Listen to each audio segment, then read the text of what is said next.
Welcome, nocturnal historians. Tonight we step into a war where the jungle breathed heavier than the men walking through it. A place where mud clung to your boots like regret, where every vine looked like a tripwire, and every shadow hid a heartbeat that wasn't yours. In Vietnam, soldiers didn't just face an army, they faced an enemy that slipped through villages, tunnels, and even their dreams. Rifles jammed when they were needed most. Tunnels swallowed men whole. Nights stretched so long that the darkness felt like a living creature chewing at the edges of your sanity.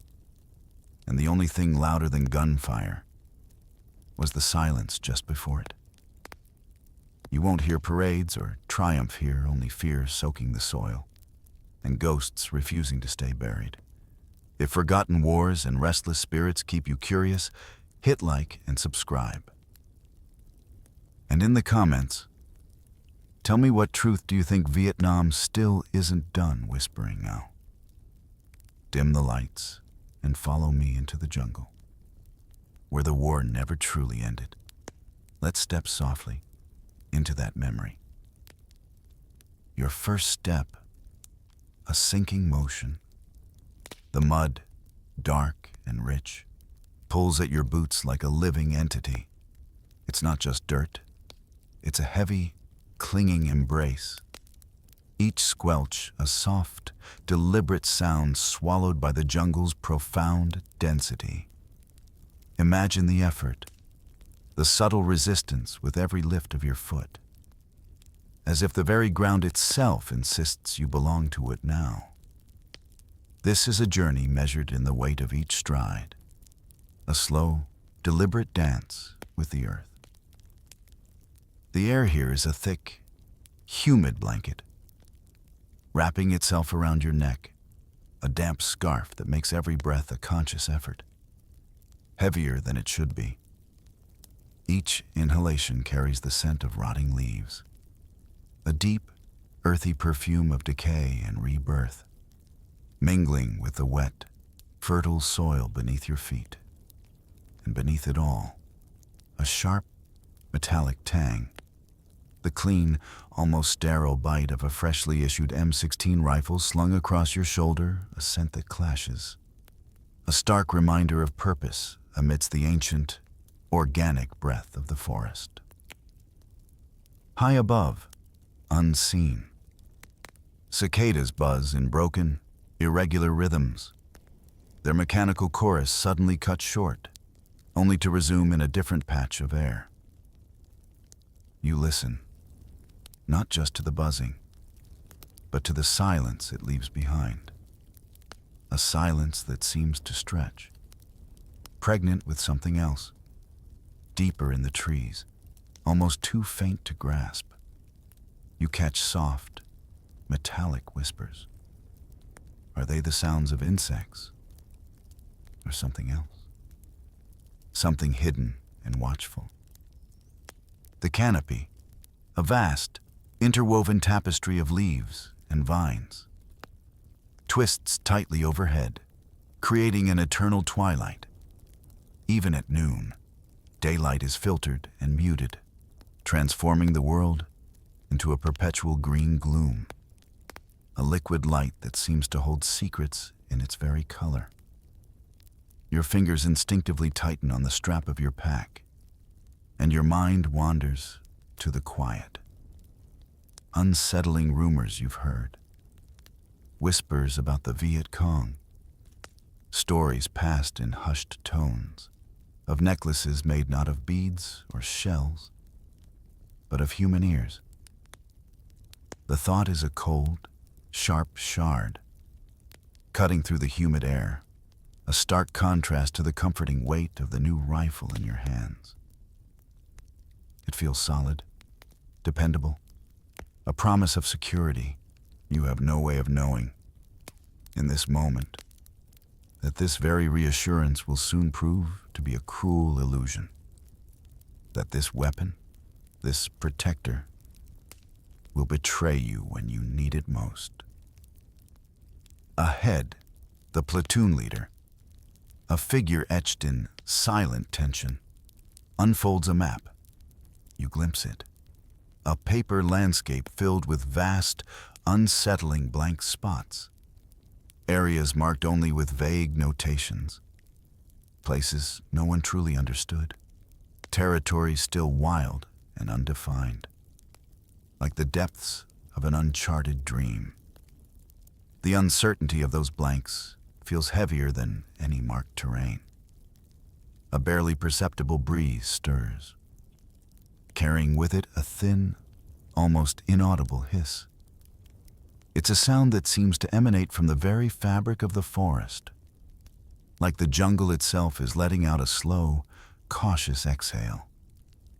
A vast, living creature drawing in and releasing its breath around you. One soldier, his voice a low murmur, articulates the creeping unease. "I can't see anything."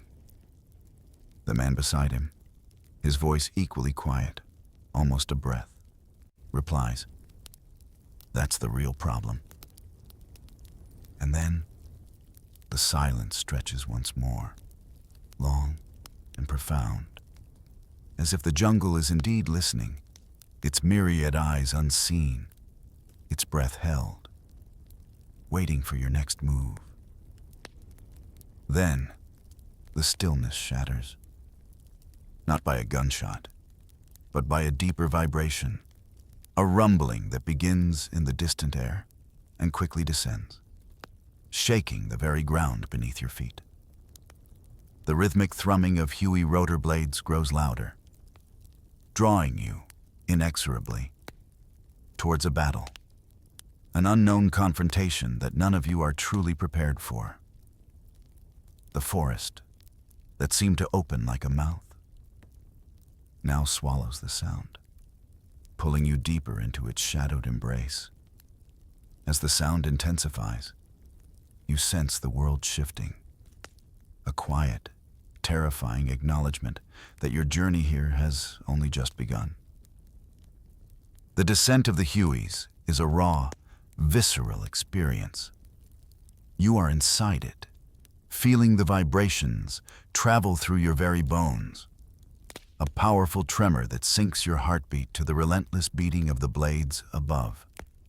Red dust, fine as powder, erupts from the dry earth, swirling into furious spirals, creating a localized storm. It stings your eyes, coats your throat, a metallic taste, as if the earth itself is being torn apart. The roar is deafening, a physical force that presses against your eardrums, shutting out all other sound, creating a temporary, isolated bubble of chaos. Lieutenant Colonel Hal Moore steps down first, a figure of quiet intensity. His eyes, calm and steady, absorb the terrain with a silent watchfulness. You follow, your boots sinking into the churned dust, the air thick with the smell of exhaust and dry earth.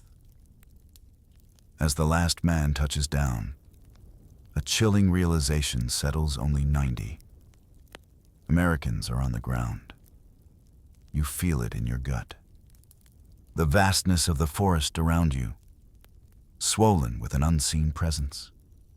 A heavy, breathing silence that feels far too profound.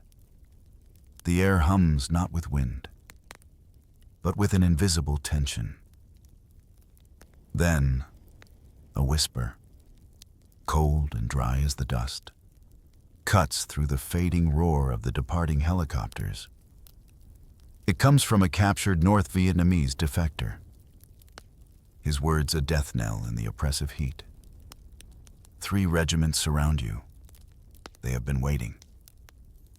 The words hang in the air, heavy and inescapable, like a sentence already passed. You feel the truth of it in your skin, a sudden chill despite the humid air, the sheer weight of that number. 3 regiments against 90 men is a silent scream in your mind. The odds are not just stacked. They are an insurmountable wall. When the Hueys finally lift off, their engines fading into the distant sky. The sound is not one of relief, but of abandonment. It's like a safety rope snapping, leaving you adrift in a vast, silent ocean.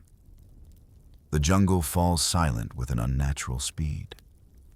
An abrupt cessation of noise, far more terrifying than the cacophony of the helicopters.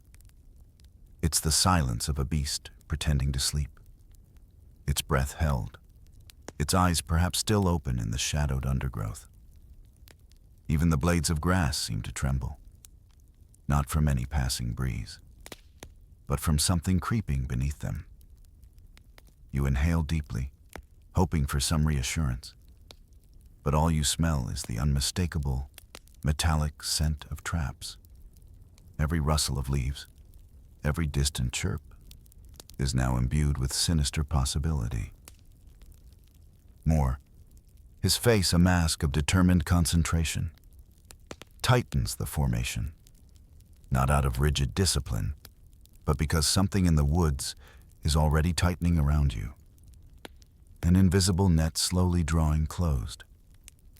You feel the proximity of the men around you, a small, fragile circle against an immense, unseen threat. You are a solitary figure, yet bound to these others by the shared weight of this moment. The air is thick with anticipation, each second stretching into an eternity. You stand, a silent sentinel, surrounded by the breathing quiet of the jungle, waiting. The world has narrowed to this small clearing, this fragile island in a sea of green. And then, without warning, the first explosion rips open the valley, a sound that tears through the air, through your chest, through the very fabric of the world, announcing the terrifying arrival of the battle none of you were prepared for. It's a roar of primal fury, a sound that obliterates all thought, all quiet contemplation, leaving only the stark, terrifying truth of the war. The world explodes around you. AK rounds, delivered with devastating speed, slash through the air, not merely with a whistle, but with the visceral hiss of metal arrows searching for bone. They tear through the dense foliage, carving invisible paths, each sound a tiny, violent incision. Thick tree trunks, ancient and resilient, splinter open with an audible crack, sending shards of wood flying like pale shrapnel. A rain of botanical violence. This is not the clean, distant sound of war. It is intimate, immediate, and utterly terrifying. At this close range, gunfire doesn't register as abstract bangs. It's a roaring, guttural sound, like some ancient beast tearing awake. Its breath a torrent of lead. A cold, stark truth descends upon you. You are outnumbered, 10 to 1. It's not just a statistic. It's a crushing weight, a cruel joke of war, delivered in the thunderous symphony of combat. The air shimmers with the heat of relentless firing, transforming the forest into a distorted, feverish dream. You see a rookie, his face a mask of primal terror, collapse as he witnesses a bayonet pierce a man only feet away. The sight is a brutal shock, a direct strike to the core of what you thought you knew about combat, a chilling testament to the brutal intimacy of this jungle war. There is no escape, no reprieve, air support. A comforting promise in training is impossible here. Both armies are pressed too close, so intertwined in this deadly dance that calling in artillery would mean striking your own men. You are left to fend for yourselves, a small, isolated pocket of resistance against an overwhelming tide. The ground beneath your boots, once firm and earthy, becomes a gruesome canvas. Fallen leaves, once vibrant, now mix with spreading blood, forming a dark, sticky paste that clings to your souls. A constant, sickening reminder of the cost of every step. Screams, once distinct, become scattered, swallowed by the relentless explosions and the dense, oppressive humidity that seems to absorb all sound. They are not individual cries for help, but fragments of agony, lost in the overwhelming roar of battle. The constant, rapid-fire detonations vibrate through the earth, through your chest, shaking your very being. Every fiber of your body is attuned to the immediate threat, to the constant need for movement, for cover, for survival. And then, as suddenly as it began, an eerie stillness descends. It's not a sign of peace, never a sign of peace in this jungle. It is always, always, a sign of worse things to come. The quiet is not a calming balm, but a tightening knot in your stomach, a held breath, a moment of profound dread that stretches, agonizingly, before the next wave. The jungle, for a fleeting moment, seems to absorb the chaos, to hold its breath, poised. As daylight begins to fade, painting the sky with hues of bruised purple and angry orange, something darker than the battle itself begins to emerge from the deepening shadows. The light slips away, not just from the sky, but from the very ground, from the hope in your eyes. And you understand, with a cold certainty, that the true terror of Iadrang is only just beginning, as the jungle prepares to unleash its nocturnal horrors. Darkness falls over the valley, not gradually, but as if someone has abruptly pulled a heavy, black curtain across the sky. The last vestiges of twilight vanish, consumed by an absolute, suffocating blackness that presses in on all sides. You can barely see your hand in front of your face, and the world shrinks to the immediate space around you, defined only by the faint outlines of the men closest to you, barely discernible shapes against the profound void. The enemy, once a tangible threat of sound and shadow, now becomes nothing but disembodied sounds, the soft, almost imperceptible brush of footsteps against fallen leaves, whispers that don't belong, carried on the humid air, seeming to come from nowhere and everywhere at once. You hear steps behind you, a faint scuffing, and your heart lurches.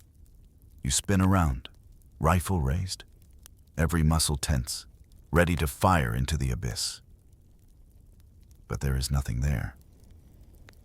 Only deeper stripes of night, an impenetrable wall of darkness that plays tricks on your eyes, on your mind. The sounds of the jungle at night are amplified, distorted. Each rustle, each insect chirp becoming a potential threat, a signal of unseen movement. The air itself grows thick with the metallic tang of fear. Heavy and cloying, a scent that clings to your uniform, to your skin. A constant reminder of your vulnerability. It's a smell that is both external and deeply internal, rising from within and pressing in from without. NVA scouts move through this oppressive darkness with an unnatural softness, like spirits gliding instead of walking. Their movements are fluid, silent, as if they are part of the very fabric of the night, an extension of the jungle's predatory intent. You listen intently, straining your ears, trying to decipher the subtle shifts in sound, to distinguish between the natural sounds of the forest and the deliberate, stealthy movements of an enemy that thrives in the shadows. Moonlight, when it tries to penetrate, is utterly defeated by the dense, interwoven canopy. The world becomes a blind man's battlefield, where sight is useless and every other sense is heightened to a painful degree, making every small sound, every faint scent, a source of immense tension. Wounded men, scattered in pockets throughout the battle zone, cry out in soft, terrified whispers. Their moans are hushed, muffled, born not just of pain, but of a desperate fear of giving away their position.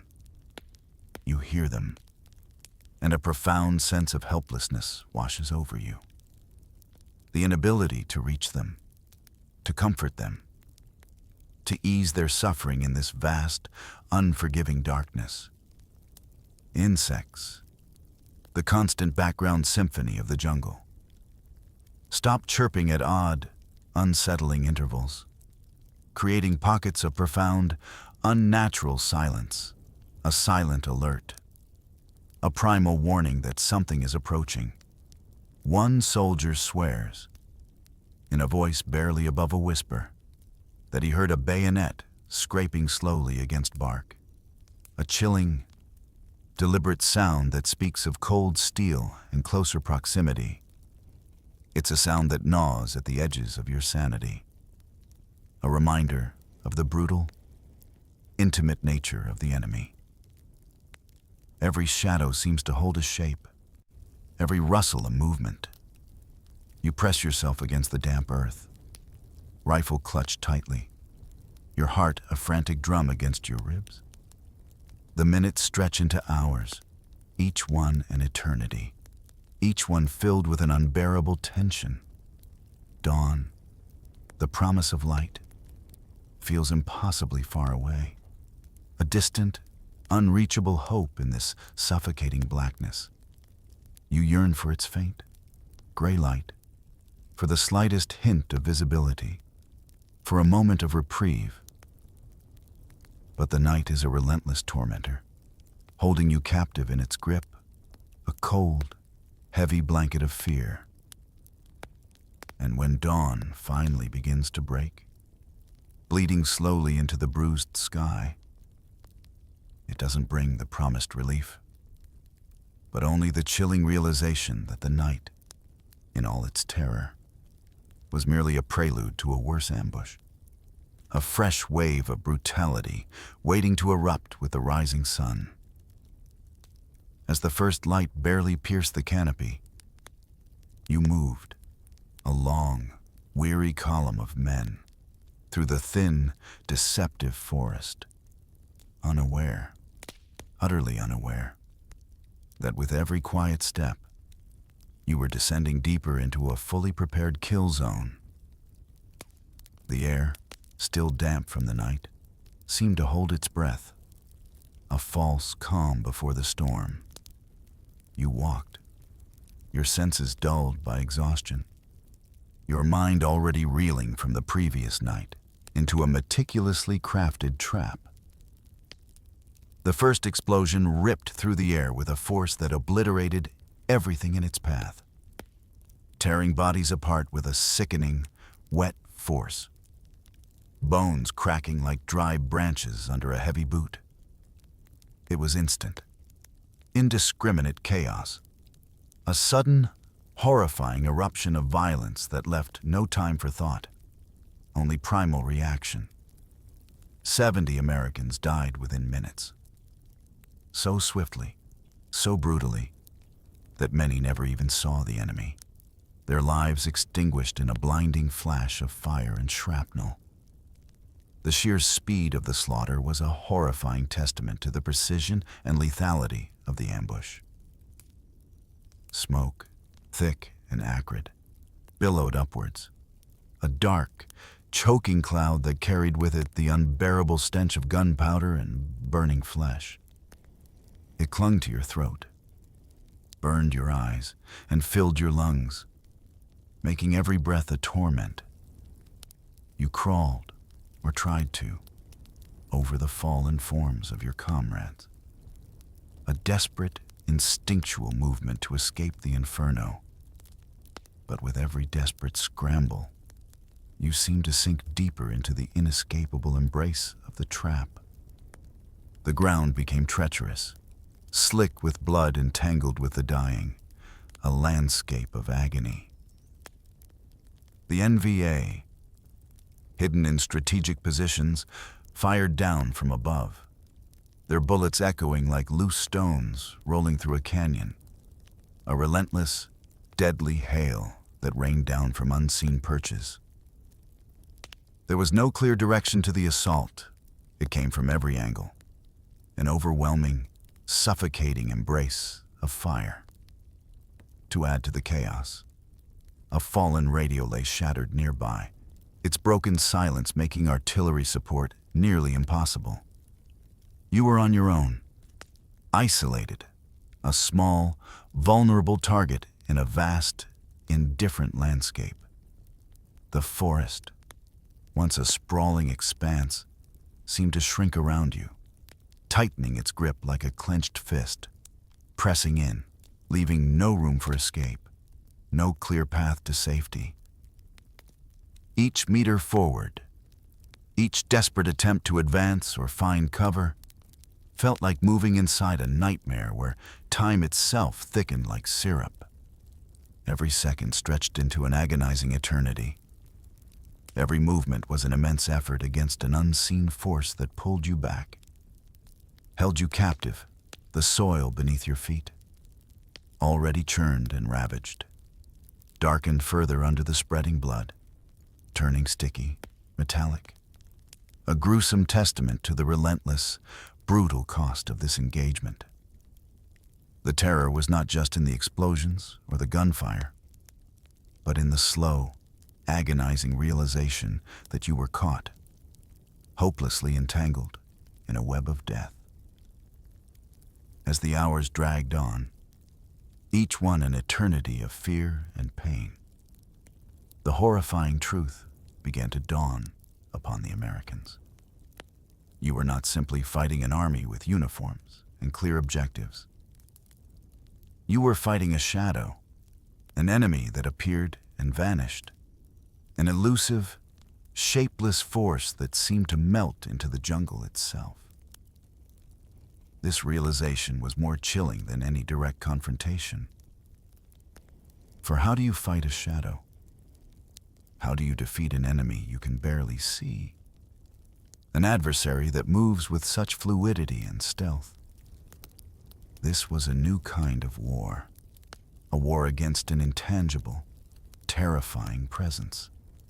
And the Battle of Albany, in its relentless, brutal 16 hours, etched this truth into your very soul. Stepping into a village after the unrelenting chaos of the jungle was like entering a bewildering, deadly puzzle. The transition from pure combat to the deceptive quiet of civilian life was jarring, disorienting. You walked into a world where every face, every gesture held a double meaning, where the line between civilian and Viet Cong blurred into an almost invisible thread. Who was merely a farmer? And who was an enemy hiding in plain sight? The question gnawed at your nerves, an insistent, corrosive doubt that eroded your ability to trust, to distinguish friend from foe. You see a hunched grandmother, her face a network of ancient wrinkles, her eyes milky with age, staring out from the doorway of her hut. Is she truly harmless? A frail elder lost in her thoughts? Or is she a decoy, a carefully placed piece in a deadly game, drawing your attention while a more sinister threat watches from the shadows? You observe a small child running past, clutching a small sack, its contents unknown. Is it merely a child at play, innocent and oblivious? Or is that sack a delivery system for a grenade, a tiny, deadly package disguised by childish innocence? The questions are relentless, echoing in your mind, each unanswered query building a wall of suspicion. The Viet Cong, with chilling effectiveness, blended into the population with the same seamless ease that mist blends into the leaves of the jungle. They were not easily identifiable by uniform or rank. They were the very fabric of daily life. By day, you might see them carrying farming tools, tilling rice paddies, or mending thatched roofs, their hands calloused from honest labor. But by night, those same hands would be grasping rifles, their faces grim, their purpose transformed. This duality, this constant, unsettling shift, created an atmosphere of pervasive paranoia, a silent war fought not with bullets, but with suspicion. A patrol, once operating with a degree of trust in the local population, found that trust brutally betrayed. They had encountered a seemingly simple farmer, shared a brief, quiet interaction. Hours later, that same farmer detonated himself at a checkpoint, a horrifying act that shattered any lingering illusions of clear distinctions. The incident became a chilling anecdote, a cautionary tale whispered among the weary soldiers, reinforcing the idea that no one could be truly trusted, that every face might hide a deadly secret. This constant suspicion gnawed at the American sanity, a relentless erosion of their psychological resilience. It was a war fought not just against an external enemy, but against the very foundations of human connection and trust. A soldier, grappling with this profound disorientation, once wrote home, his words heavy with despair, "I don't know who I'm fighting anymore." It was a confession born of deep fatigue, a stark acknowledgement of the moral fog that descended upon every interaction, every decision. The absence of a clear enemy, the blurring of lines, transformed every encounter into a moral and existential dilemma. This inability to distinguish foe from friend, this constant battle against an enemy that wore no uniform, permeated every aspect of your existence in Vietnam. It was a silent, insidious war that stripped away certainty, replacing it with a creeping dread. And then, as if to intensify the terrifying ambiguity, the enemy often simply vanished, disappearing not into the forest, but into another, even more hidden world underground. This was the next layer of the puzzle, the next terrifying dimension of a war that refused to play by any recognizable rules. Just when you thought the surface world, with its dense foliage and ambiguous faces, held all the terror, another dimension of the war revealed itself. Tiny wounds in the earth, barely discernible, became gateways to a hidden world, tunnel entrances. They looked like accidental crevices, easily missed, unless the very ground itself seemed to breathe. A subtle tremor, a faint exhalation of trapped air that hinted at something deeper. You would walk over them, unaware, until a shadow, a glint of an eye, or a sudden, almost imperceptible shift in the jungle floor revealed the concealed opening.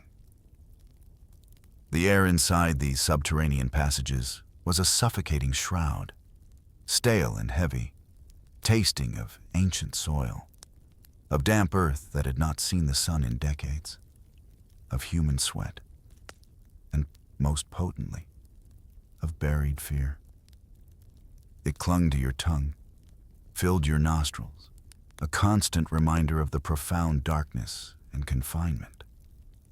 The walls, close and unyielding, were cold and wet, glistening with condensation, sweating like the interior of some vast, living organism. Every surface was rough, primal, a constant reminder of being entombed. Every fork in the tunnels presented a silent, terrifying choice, a path that might lead to an exit, to a hidden supply cache, or to an unseen trap. These were not mere crossroads. They were existential dilemmas, moments of frozen hesitation where the wrong decision could mean a swift, brutal end. Some tunnels, deliberately constructed to be narrow and winding, forced men to crawl on their stomachs like trapped animals, inching forward through the suffocating darkness, the rough earth pressing against their faces, their chests, the weight of the world above bearing down. It was a primal regression, stripping away dignity, reducing soldiers to their most basic, vulnerable state. Echoes, distorted and unsettling, twisted into strange, disembodied tones, making your own footsteps sound like whispers, amplified and alien in the profound silence. A dropped pebble could reverberate like a gunshot. A cough could echo like a scream. The Viet Cong moved through these intricate subterranean networks with an uncanny ease, like blood flowing through veins, quiet, essential, everywhere. They were the life force of this hidden world, seemingly able to appear and disappear at will. Their knowledge of the labyrinthine passages giving them an almost supernatural advantage. This was not merely a defensive network, it was an entire second world. A meticulously crafted universe beneath the vibrant, deadly jungle. It was a place of hidden hospitals, barracks, storage facilities, even classrooms and entire society functioning in the perpetual dark, impervious to the bombs and artillery that rained down on the surface. To truly confront this enemy, to challenge their dominion, America needed to send its own men into this terrifying underworld. And so, the call went out for a special kind of soldier. Men who possessed a singular courage, a grim determination to descend into the very heart of darkness itself.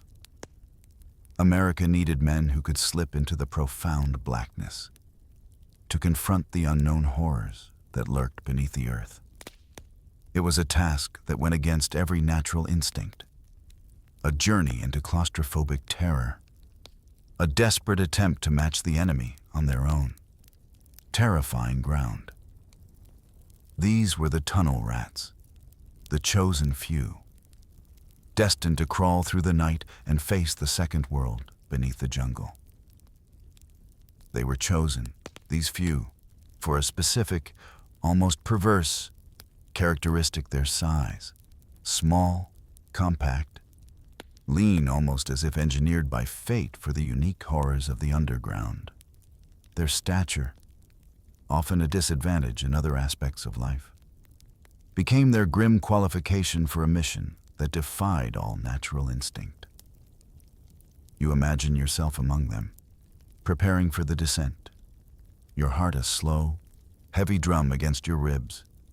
Your equipment is minimal, a stark testament to the claustrophobia you are about to face. Only a pistol, cold and solid in your hand, a small flashlight, its beam a fragile beacon against the encroaching void, and nerves, taut and strong enough to defy the primal urge to flee. As you lower yourself into the narrow opening, the darkness presses in immediately. A physical entity, heavy and suffocating. It is not merely the absence of light.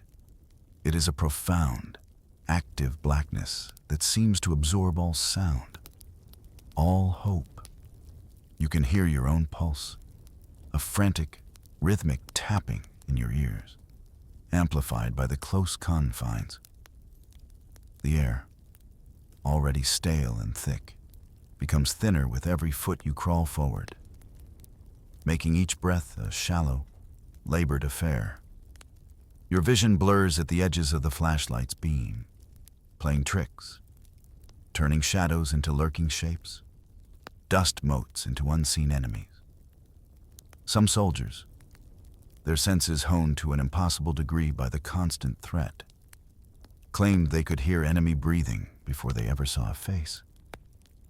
A faint exhalation, a subtle shift in the stale air, a primal scent, these were the only warnings, the only clues to a presence just out of sight.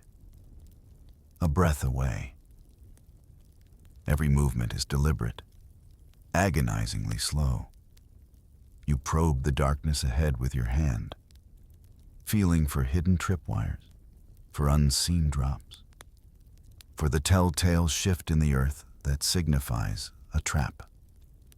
Traps, crude and ingenious, sprung from nowhere, a venomous snake, disturbed from its slumber, striking from a dark crevice, a swarm of spiders, their scuttling movements amplified in the silence, or far worse, silent explosives, designed to detonate with agonizing efficiency. You move, knowing that every inch could be your last. Every shadow could conceal a hidden horror.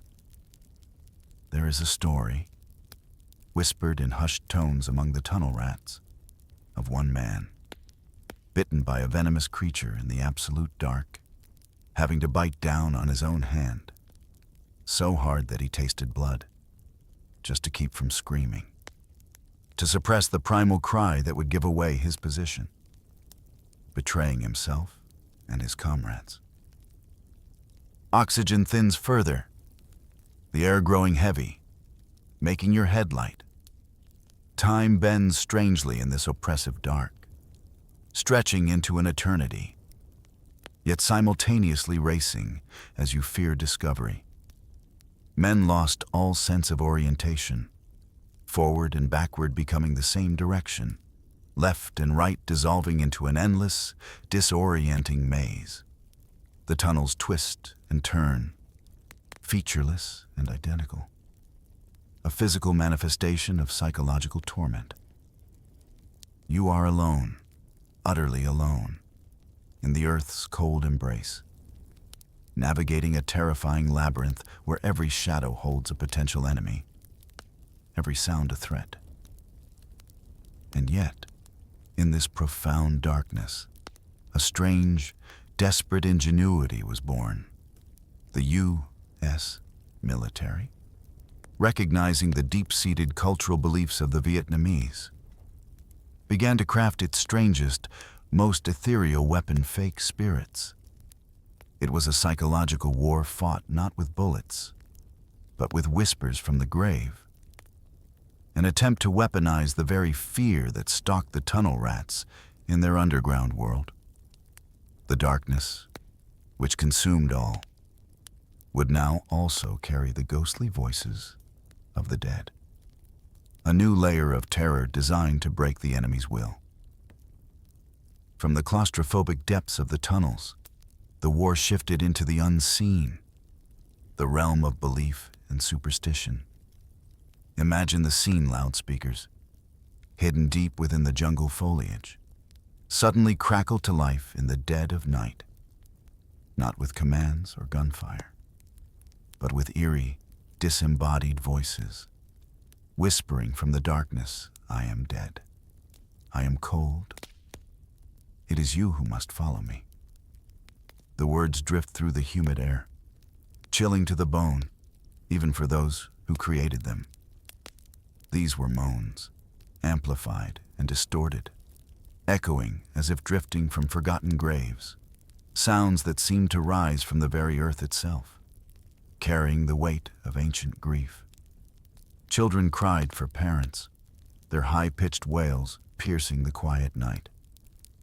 Women wailed, their lamentations filled with an unearthly sorrow, as if mourning unseen bodies, unseen losses. These were not the sounds of the living, but the tormented voices of the departed, trapped in a cycle of endless suffering. To punctuate this ghostly chorus, recordings of tiger growls, captured from the Saigon Zoo, would suddenly erupt, a primal, terrifying roar that added another layer of visceral fear, conjuring images of ancient, predatory spirits roaming the darkened jungle. At night, the entire jungle seemed to vibrate with this supernatural grief. A symphony of the dead designed to penetrate the deepest cultural fears of the Vietnamese. The operation, cleverly named Wandering Soul, preyed on profound beliefs about unburied spirits, those souls condemned to wander eternally, restless and tormented. Unable to find peace, the idea was simple, yet chillingly effective, convince the enemy that the spirits of their own fallen comrades were returning, crying out from the jungle, urging them to surrender or to abandon their cause, lest they too be condemned to an eternity of wandering. Even the American operators, the soldiers responsible for broadcasting these chilling sounds, admitted that the cacophony, echoing through the profound darkness, sent shivers down their own spines. To listen to the disembodied cries, the mournful wails, the primal roars, night after night, was to experience a profound psychological assault. It was a chilling reminder of the power of belief, of the way the unseen can be weaponized, transforming the very air into a conduit of fear. This was a war fought not just on the physical plane, but on the spiritual. A subtle, insidious campaign designed to break morale, to sow seeds of doubt and terror in the minds of the enemy. Yet, even as these spectral fears haunted the night, a far more tangible, insidious terror lurked in the harsh light of day. A fear that struck not from unseen spirits, but from the betrayal of the very tools meant to protect you. An even worse dread than the wandering souls was the one that whispered from your own hands, when your rifle, your only steadfast companion, refused to fire. A silent betrayal in the palm of your hand that signaled a deeper, more profound vulnerability in the face of the enemy. Imagine the moment. You clutch your M16, a sleek, modern marvel, gleaming with the promise of technological superiority. It was meant to be the weapon of a new era, an upgrade from the heavy, older rifles, light and precise, a symbol of American ingenuity. You were told it was the best, the most advanced, a reliable partner in the brutal dance of combat. Yet, a silent, insidious flaw began to manifest. A betrayal born not of malice, but of oversight and a fatal miscalculation. The cheap ball powder, used in the ammunition to cut costs, fouled the barrel faster than any tests had predicted.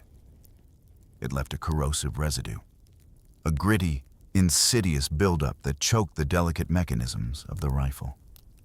In the heat of intense combat, in the split-second decision between life and death, soldiers would pull the trigger, expecting the decisive roar of a firing weapon, and instead hear the deadliest sound in war: click, just a faint, hollow click, a hollow echo of mechanical failure, a gasp of impotence in the face of an enemy's relentless fire. That sound was a death knell, a stark, terrifying announcement of utter vulnerability. You can envision the desperate scene bodies found later, lying in the mud, with cleaning rods still jammed haphazardly in their rifles.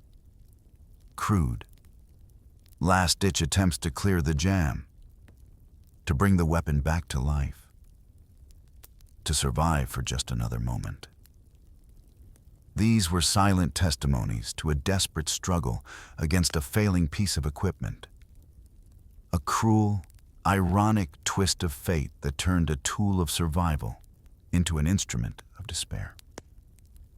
A chilling survey conducted in 1967 revealed the extent of the problem. A staggering 80% of soldiers reported experiencing jams in combat. This was not an isolated incident.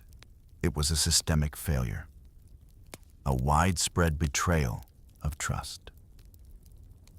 The M16, designed for rapid, automatic fire, effectively turned intense firefights into Civil War-era single shots, forcing soldiers to clear jams manually, one excruciating round at a time, while the enemy's sustained fire continued unabated. You are suddenly transported back in time, relying on the unreliable mechanics of a bygone era, rendered vulnerable by the very technology that was supposed to protect you. The frustration, the rage, the sheer terror of that moment, knowing your life depends on a machine that has failed you, is unimaginable.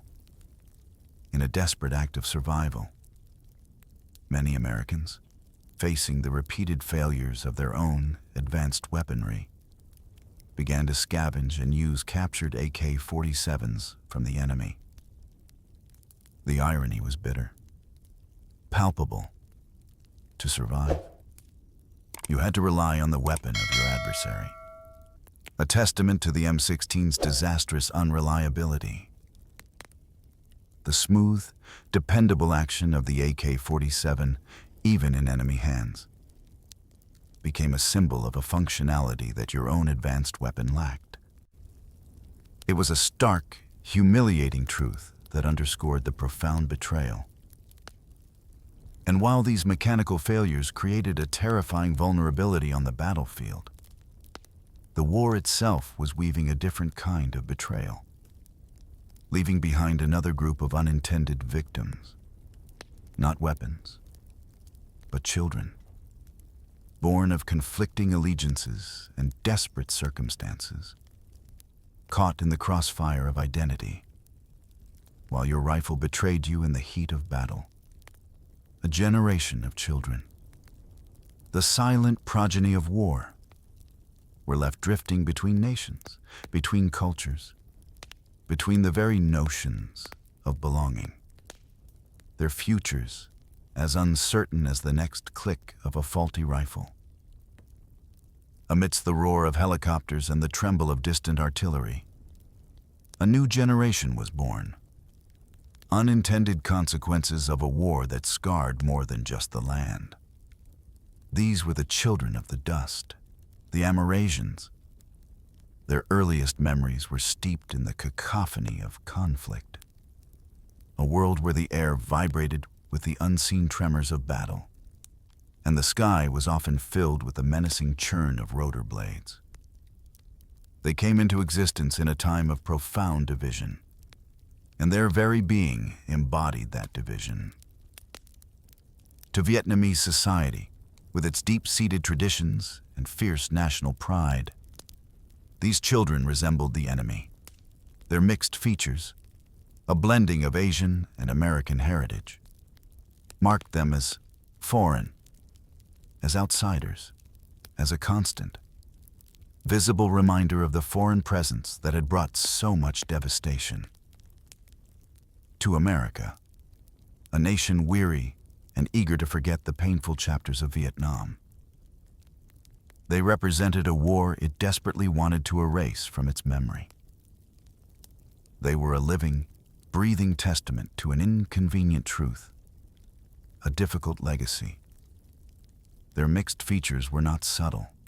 They were glowing beacons in any crowd, drawing stares, whispers, and often ostracism. They belonged to no single culture, no clear nation, often possessing no family name that could grant them a sense of rootedness. They were adrift, caught between two worlds that largely rejected them. Many were abandoned at orphanages, institutions where the incessant crying of countless children blended into the distant explosions, creating a haunting soundtrack of their lost childhoods. Mothers, facing unimaginable pressure and fear, would often watch their own children from afar, from the periphery of their lives. To openly claim a child with American features could endanger an entire family, bringing suspicion, retribution, and social stigma. The choice was agonizing: protect your family, or embrace a child destined for a life of hardship and rejection. This silent, heartbreaking sacrifice was a common thread in their stories. Americans, with a certain detachment, called them Amerasians.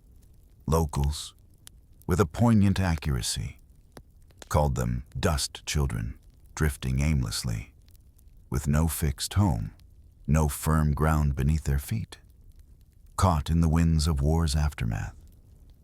As the war drew to its chaotic close, a desperate effort was launched, Operation Baby Lift. It was an attempt, noble in its intent, to collect these broken fragments of light, to transport them to a new, uncertain future before the final withdrawal. Images of countless small faces, their eyes wide with confusion and fear, filled the news. But even this act of mercy was tragically marred.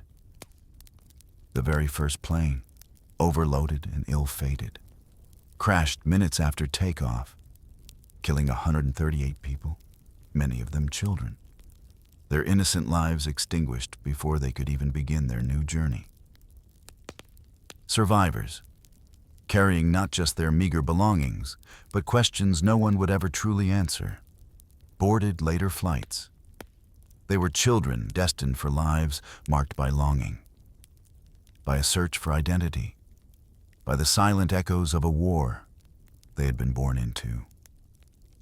And while these children drifted between nations, their identities fragile and unbound, another truth emerged: adults, deemed enemies, were caged in places even darker and more brutal than the tunnels, places where light and hope were systematically extinguished, a different kind of abandonment in the shadows of war.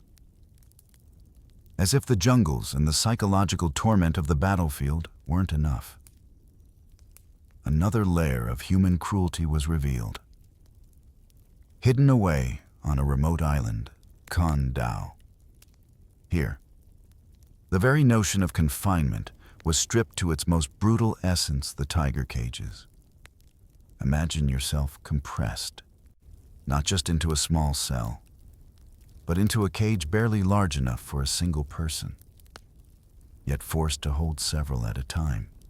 Bodies pressed together, skin against skin, in spaces too small to stand upright, too cramped to lie down properly, leaving you in a perpetual state of agonizing semi-recline. Light, a rare and precious commodity, filtered through the iron bars in razor-thin stripes, offering only a fleeting, teasing glimpse of the outside world, a stark contrast to the profound darkness within.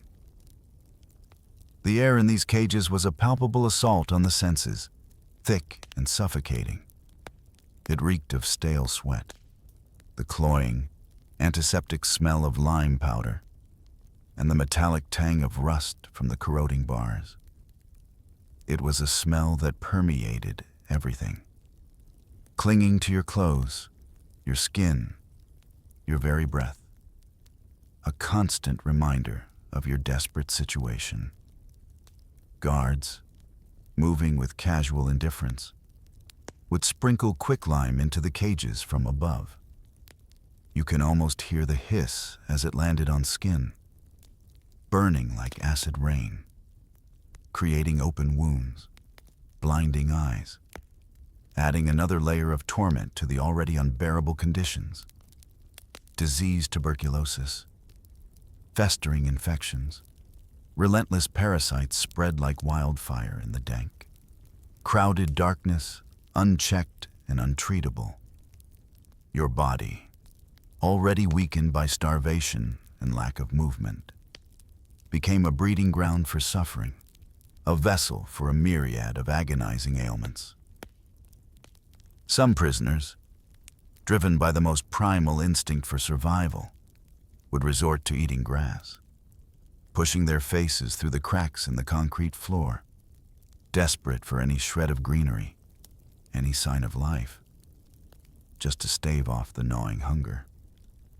Their hunger was not just for food, but for hope, for a flicker of humanity in an inhumane place.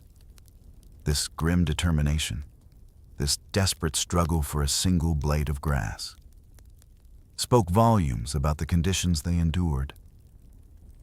The world remained largely ignorant of these horrors until two courageous individuals, Tom Harkin and Don Luce, discovered the cages.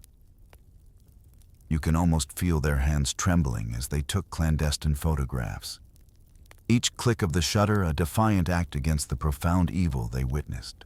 Their hearts must have pounded with a mixture of revulsion and desperate hope.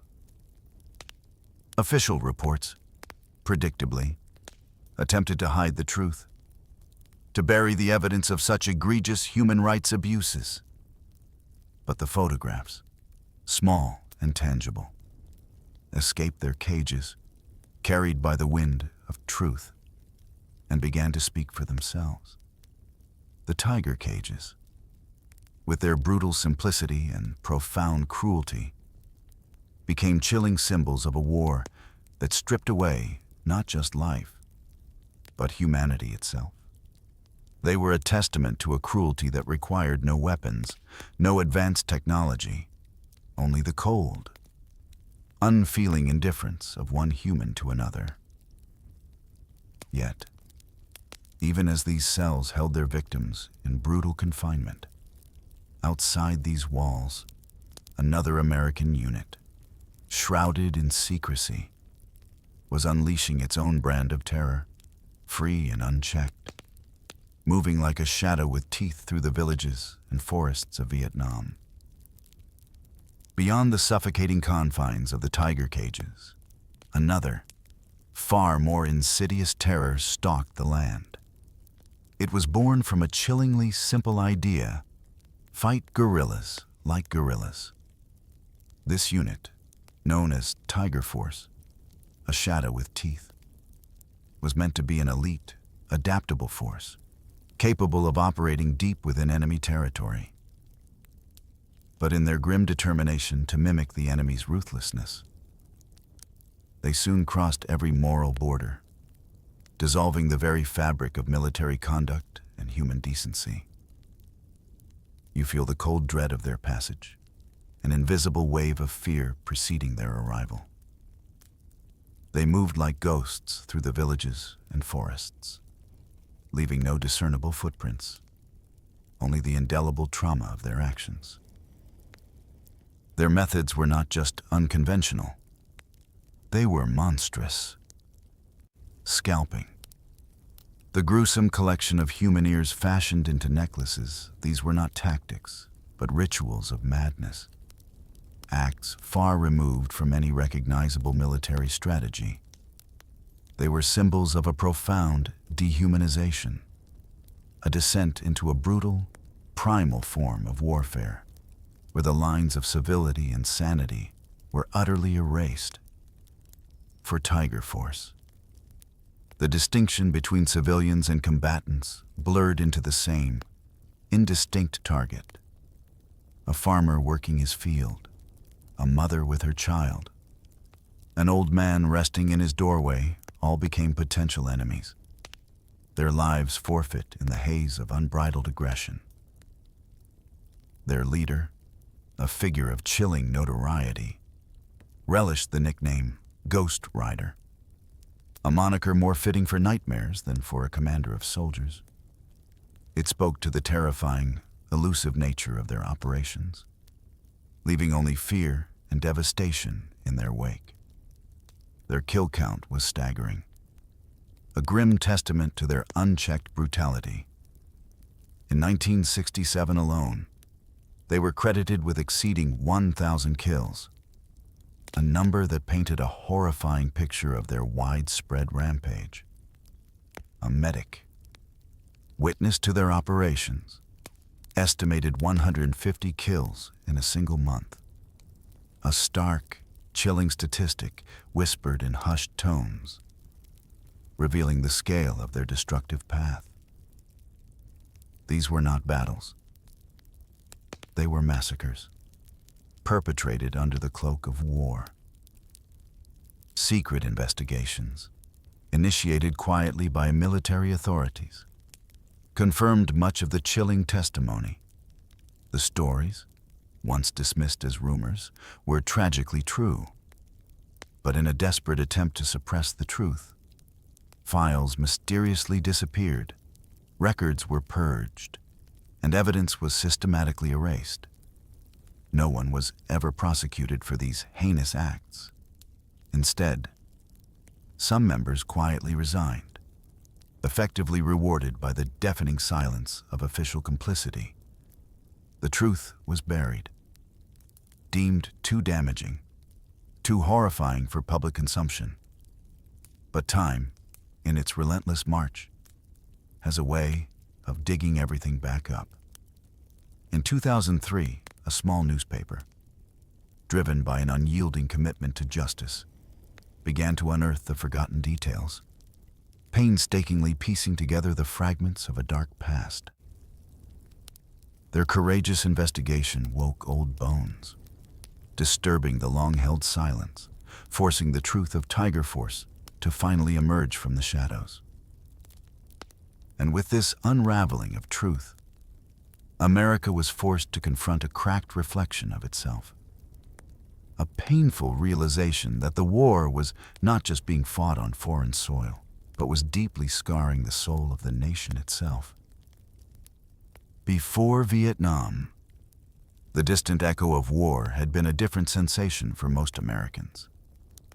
It was a clean, almost cinematic experience, presented in black and white footage. A noble struggle fought far away, its horrors sanitized by distance and patriotic fervor. Images of marching soldiers, triumphant banners, and clear victories dominated the narrative. But Vietnam, with its unprecedented access for journalists, changed everything. The war, raw and unfiltered, began to invade American living rooms, brought home nightly by the glow of television screens. Blood, visceral and stark, was no longer an abstract concept. It appeared unbidden on dinner tables, accompanying the evening meal. Burning villages, their thatched roofs consumed by angry flames, flickered across screens, transforming distant suffering into immediate, undeniable reality. The images were stark, brutal, a stark contrast to the comforting banality of daily life.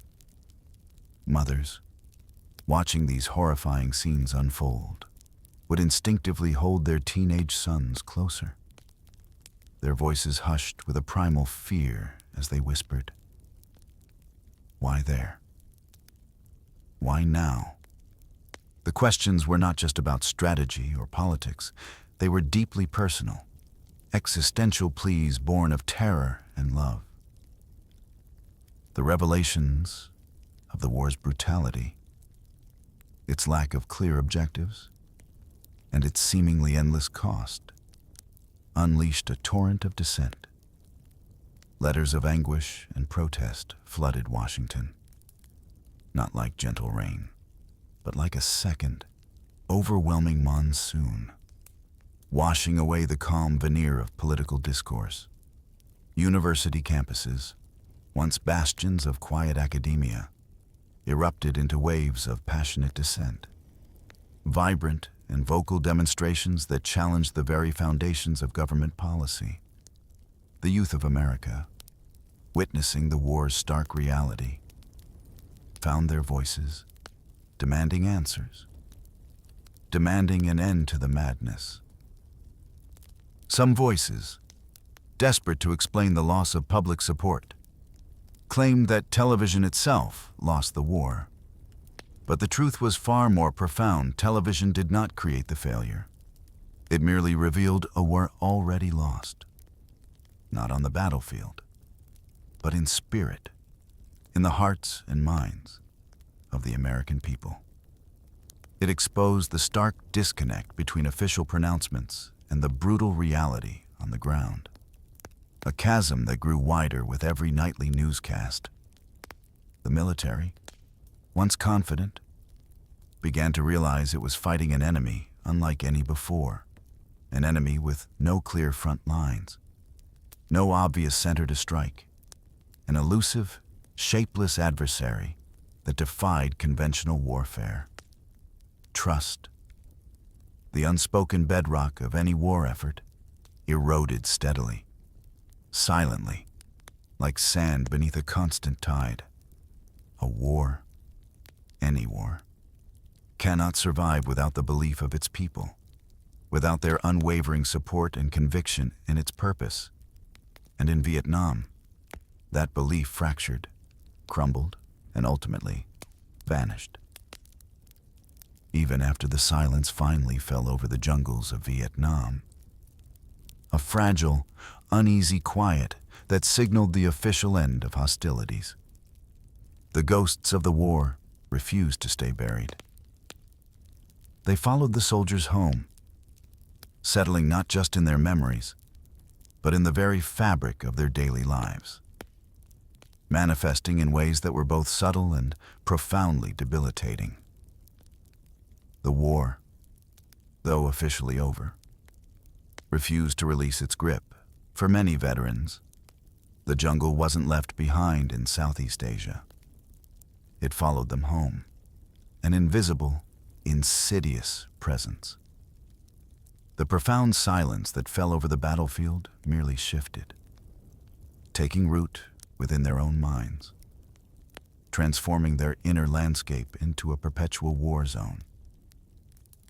Some veterans, their voices hushed with a chilling conviction, swear they still hear the faint, echoing whispers of the wandering soul recordings beneath the whirring of their ceiling fans. A ghostly symphony that plays only for them in the quiet of the night. Rain tapping gently on a roof, a commonplace sound for many, is for them too much like the stray rounds hitting tin. A sudden, sharp memory of bullets tearing through flimsy shelters, of life and death decided by inches. The soft pitter-patter transforms into a frantic, terrifying drumbeat, sending a jolt of adrenaline through their weary bodies. Nightmares, vivid and relentless, replay faces of villagers they shot out of fear, blurred figures that haunt their sleep, forcing them to relive moments of profound moral ambiguity and terrifying self-preservation. The past is not a memory. It is a recurring drama, playing out every night. Many find themselves instinctively avoiding forests entirely. The smell of wet earth, of damp leaves, and rich, loamy soil triggers a cascade of memories they cannot control: the oppressive humidity, the unseen threats, the constant, low hum of danger. A walk in the woods, meant to be peaceful, becomes a journey back into the heart of the jungle's terror, their minds recreating the sights and sounds of the past. Fireworks, joyful explosions for others, make some men curl into themselves, muscles remembering bombs, the concussive force, the blinding flash, the visceral terror of imminent destruction. The celebratory crackle becomes the shattering roar of artillery, launching them back into the heart of combat. Dreams put them back in Ia Drang or Albany, or any of the countless forgotten battlefields, not as heroes, but as prey, hunted and vulnerable, reliving the terror of being surrounded, of being utterly alone in a hostile world. They wake in a cold sweat, the sensation so real, the fear so palpable, that it takes minutes, sometimes hours, to reorient themselves to the safety of their own beds, to the familiar quiet of their homes, their own breathing, the simple, rhythmic act of staying alive, can sound like the breathing of someone else in the darkness, a subtle, unsettling presence that whispers of unseen watchers, of an enemy that still lurks just beyond the edges of consciousness.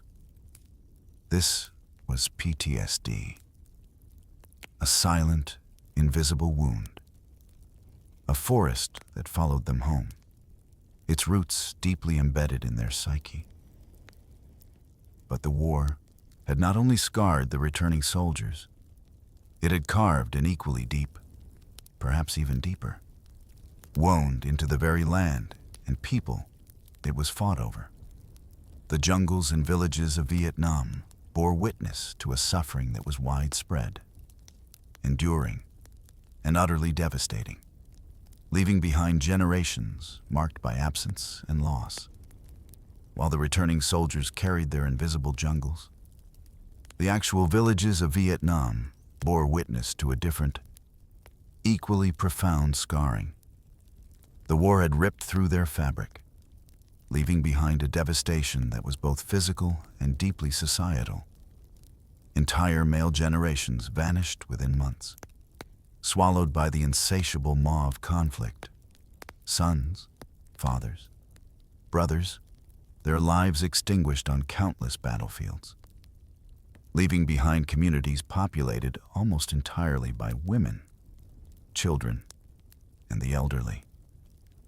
You can feel the quiet, aching emptiness in these villages, the profound absence that permeated every home, every shared space.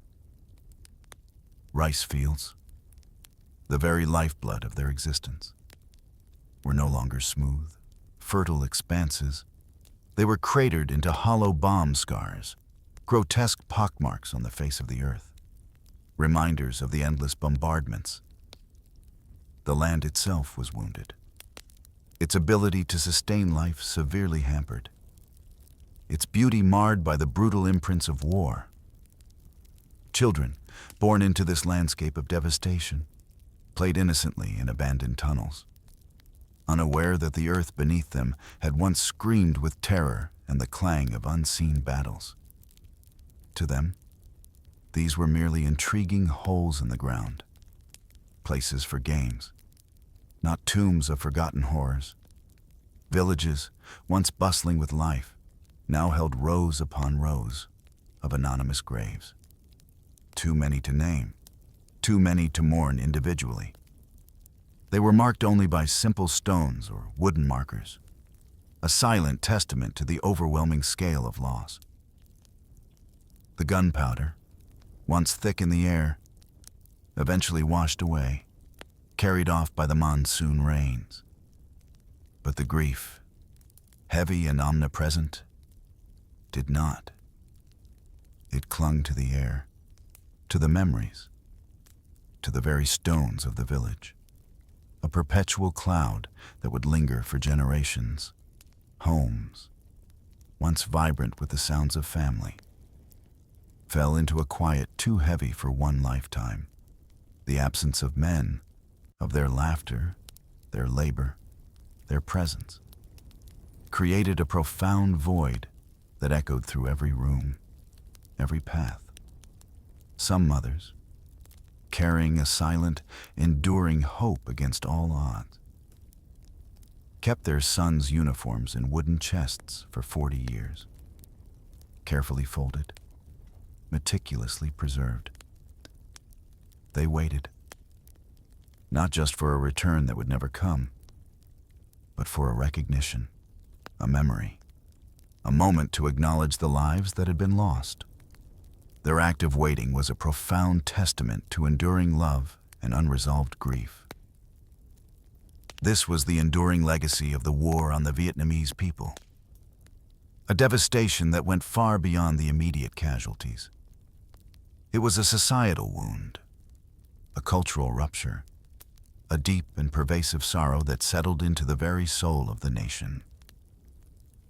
And yet, even these stories, these profound narratives of loss and resilience, were only fragments.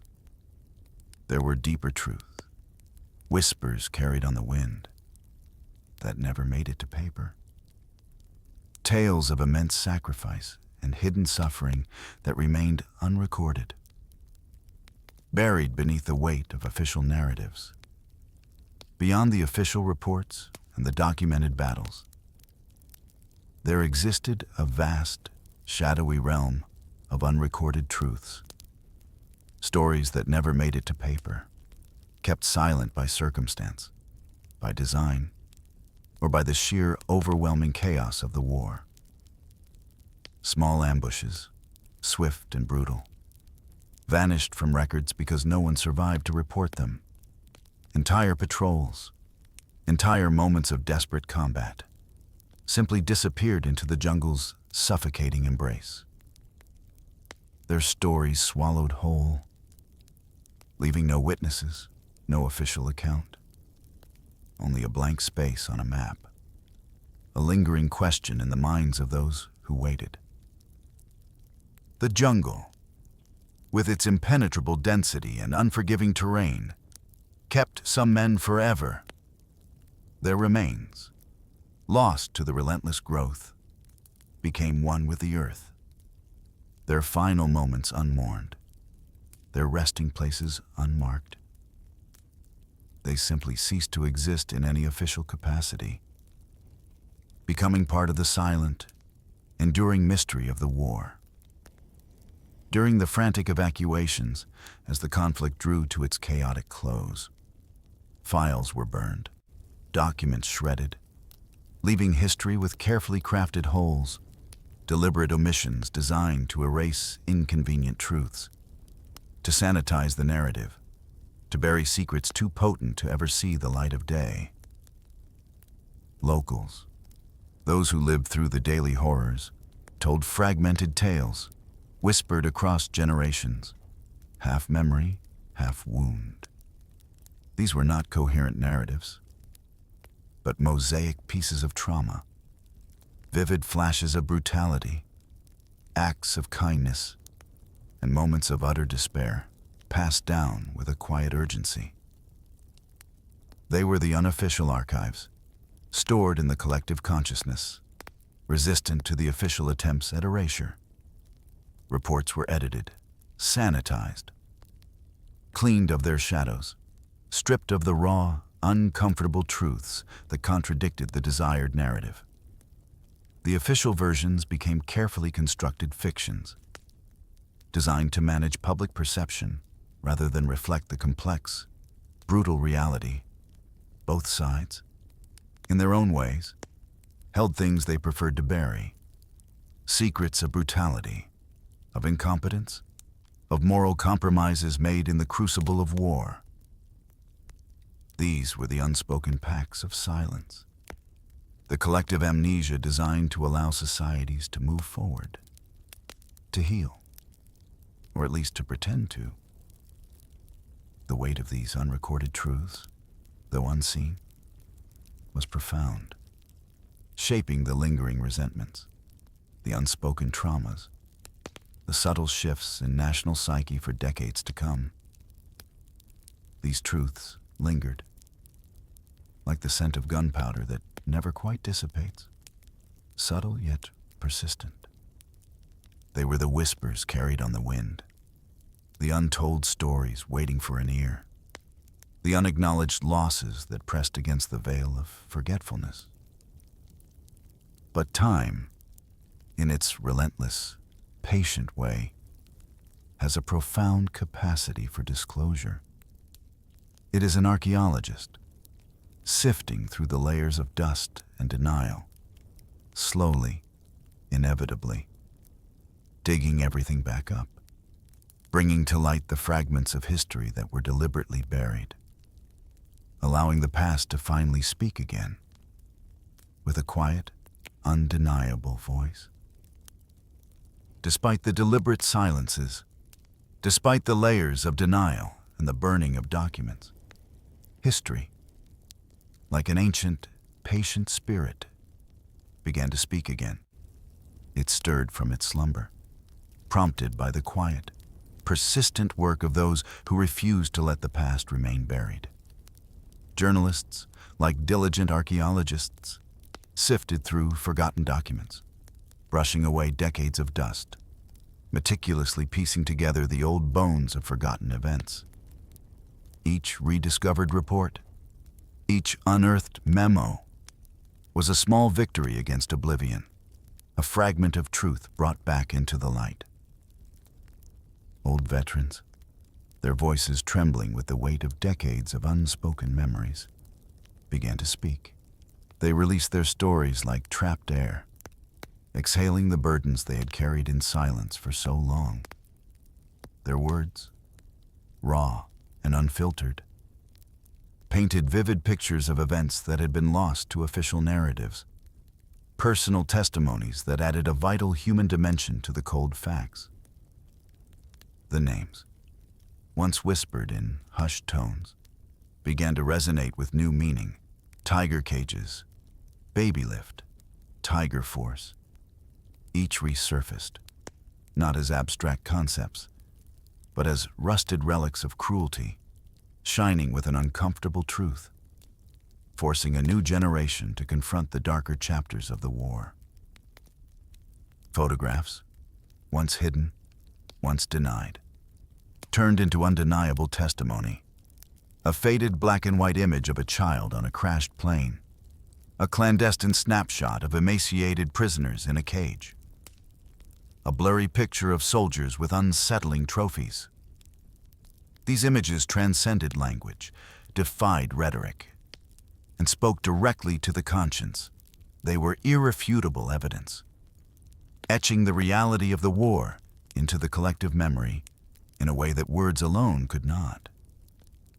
Books and documentaries, meticulously researched and thoughtfully produced, began to weave these fragmented truths into comprehensive narratives. They forced both sides of the conflict, and indeed the world, to confront the buried truth, to look unflinchingly at the moral complexities, the profound human cost, and the enduring legacies of the war. This was not an act of seeking revenge, it was an act of recognition. History, in its slow, deliberate unfolding, did not demand retribution. It only asked to be seen, to be acknowledged, to have its whispers finally heard. The process was slow, often painful, but ultimately necessary. It allowed for a deeper understanding, not just of the events, but of the human experience within those events. It challenged preconceived notions, dismantled propaganda, and allowed for a more nuanced, empathetic view of a conflict that had long been shrouded in political rhetoric and nationalistic narratives. And this recognition, this brave confrontation with the resurrected past, began to reveal one final, profound truth. A realization that transcended victory and defeat.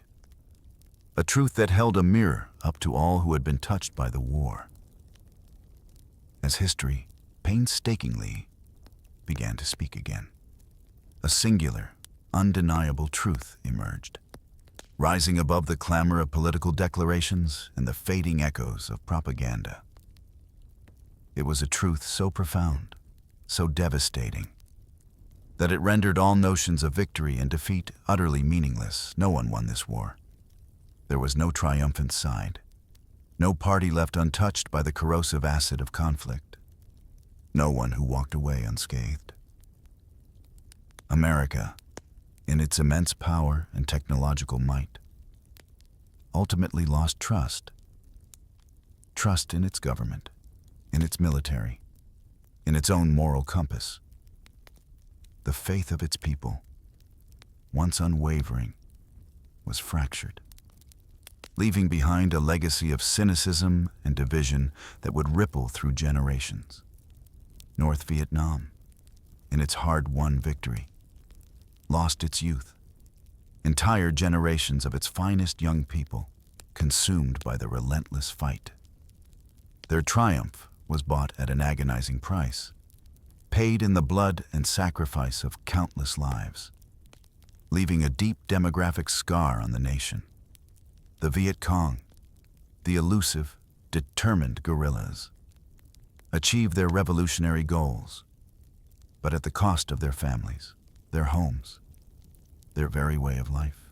Constantly uprooted, constantly fighting, their personal lives sacrificed on the altar of the cause. And the civilians, caught between all sides, lost everything: their homes incinerated, their families shattered, their lives irrevocably altered by the ceaseless violence. Each side carried a different wound, distinct in its manifestation, yet all equally deep, equally painful. A testament to the universal suffering inflicted by prolonged conflict.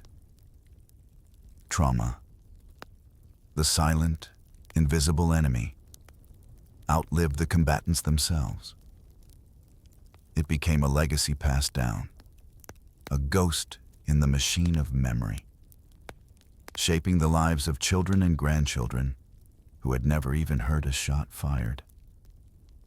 The casualty numbers, those cold, stark statistics, hid the real suffering, the profound, agonizing human cost that lived behind the numbers.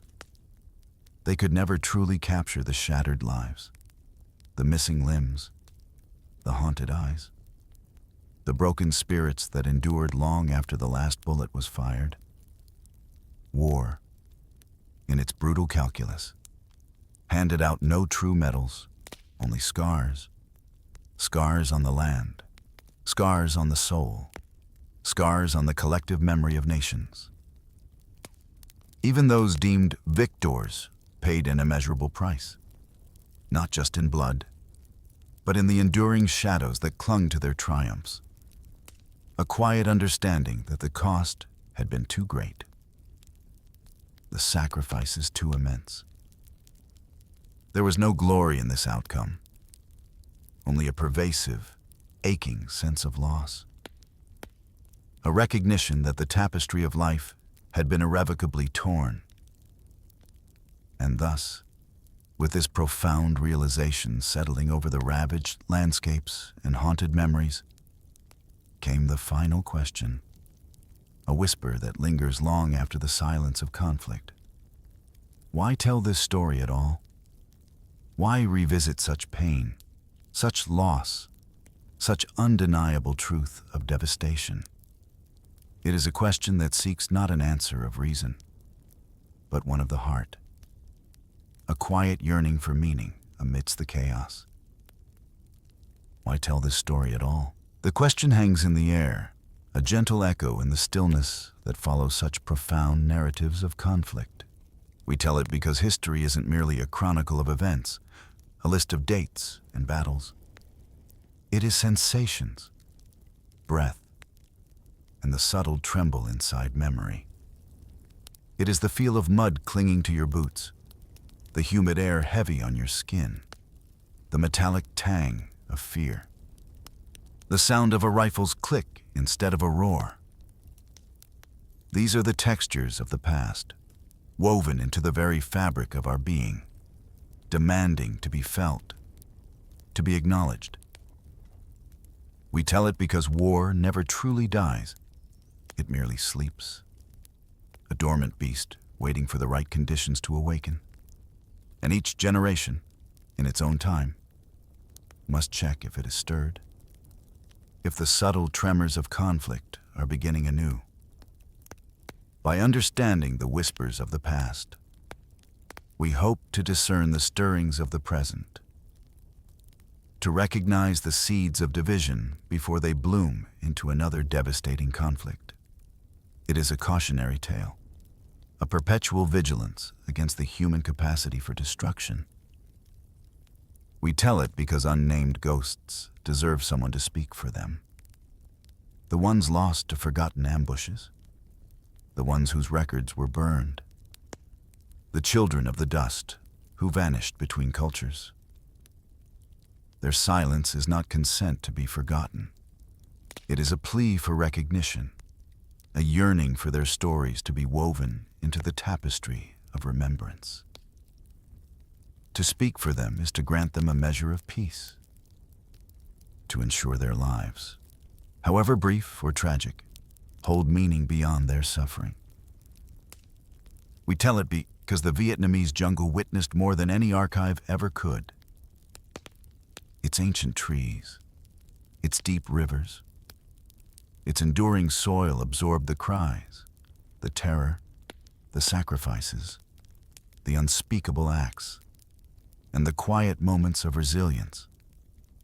The land itself holds memories that no human record can fully capture. And by telling the human stories, we attempt to give voice to the land's silent testimony. We tell it because listeners, you can find a strange, profound peace by understanding past terror. By confronting the darkness of what was, we can appreciate the fragile light of what is. There is a calming release in bringing the chaos of the past into the quiet contemplation of the present, allowing the mind to process, to reflect, to learn. It is a journey into the heart of human experience, a way to connect with the universal threads of fear, hope, and resilience that bind us all. And finally, we tell it because telling is a kind of burial for memories never properly laid to rest. Each story shared, each truth acknowledged, is like a soft handful of earth laid over a restless spirit, a quiet act of interment for the experiences that haunt, that refuse to fade. It is a way to honor the past, to learn from its pain, and perhaps to find a gentle, open ending for a chapter that seemed destined to remain eternally unfinished. If you're still awake, if these echoes of a war that never truly ended have stirred something within you, tell me where you're listening from in the comments below, and which forgotten war, which restless spirit you want to descend into next. Until then, may your night be peaceful and your dreams be clear.